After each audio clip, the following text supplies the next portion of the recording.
Unbox with me, guys. So I've been using this single blender for some time and I've been longing to change my blender.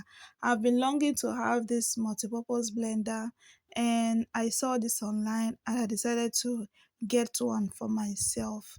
So guys, as you can see, there are different sets and it is 8 in 1. It is 8 in 1 blender and it is multi-purpose. So guys, you can see them different sets. I was very happy unboxing this thing because I've been longing to change my blender.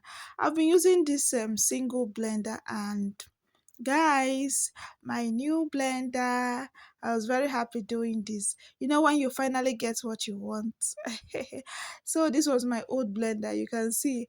So guys, I changed from that to this. Daniela won't let me unbox in peace, so I had to carry her. And guys, thank you for watching.